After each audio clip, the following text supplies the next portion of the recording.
તો ક્યાંક સતત ધોધમાર વરસાદ છે અને હજુ પણ કેટલાક વિસ્તારો એવા છે જે અપેક્ષા પૂર્ણ ત્યાં વરસાદ થયો નથી અને હજી પણ તેઓ વરસાદ ઝંખી રહ્યા છે કારણ કે તેની સીધી અસર એ વરસાદ આધારિત ખેતી પર પડતી હોય છે।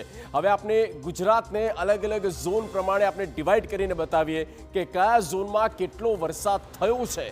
તો આ બિગ ગોલ પર આપણે વિગતો દર્શાવવા જઈ રહ્યા છે। જુઓ રાજ્યમાં વરસાદ અને સરેરાશ અત્યાર સુધીમાં જે એવરેજ રેન્જ થઈ છે એ સરેરાશ વરસાદ છે 53% અને તેને ડિવાઈડ કરીએ ઝોન પ્રમાણે તો સૌથી પહેલા ચિંતાજનક હોય તો એ છે કચ્છ ઝોન, કચ્છ રિજન। આ કચ્છ જિલ્લામાં 18% જ વરસાદ થયો છે એટલે કે કચ્છવાસીઓ માટે, કચ્છના ખેડૂતો માટે આ ખરેખર ચિંતાજનક બાબત કહી શકાય, જ્યાં વરસાદ આધારિત ખેતી પર એ લોકો નભતા હોય છે અને તેવામાં 18% વરસાદ થવો જુલાઈનો અંત છે અને તે ખરેખર એક રીતે ચિંતાનો વિષય છે।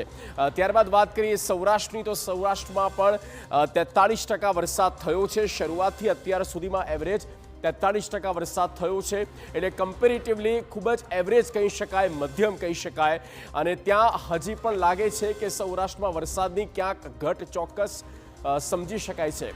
ત્યારબાદ ઉત્તર ગુજરાતમાં પણ એવું છે, લગભગ 40% સુધી વરસાદ અત્યાર સુધી થયો છે અને હવે ઉત્તર ગુજરાતમાં વધુ એક રાઉન્ડ જે છે તે ઉત્તર ગુજરાત તરફ દેખાઈ રહ્યો છે એટલે કે ઉત્તર ગુજરાતમાં વરસાદની પૂરેપૂરી શક્યતા અને તેની શરૂઆત આજથી થઈ ગઈ છે। આ ટકાવારી ઉત્તર ગુજરાતની વધશે અને ખરેખર એ દિશામાં અત્યારે ખેડૂતો પણ રાહ જોઈ રહ્યા છે કે ક્યારે સારામાં સારો વરસાદ થાય અને મેઘમહેર થાય।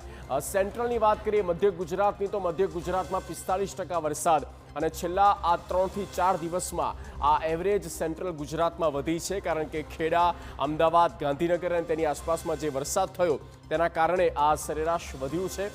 દક્ષિણ ગુજરાત સૌથી વધારે 77%, 77% વરસાદ દક્ષિણ ગુજરાત, એમાં વલસાડ, નવસારી, સુરત, નર્મદા, ડાંગ, ભરૂચ ગણી લો, આ બધા જ જિલ્લાઓની એવરેજ કાઢીએ તો 77% દક્ષિણ ગુજરાતમાં વરસાદ થયો છે। સતત 2 રાઉન્ડ દક્ષિણ ગુજરાતમાં અને તેના કારણે ટકાવારી વધી છે।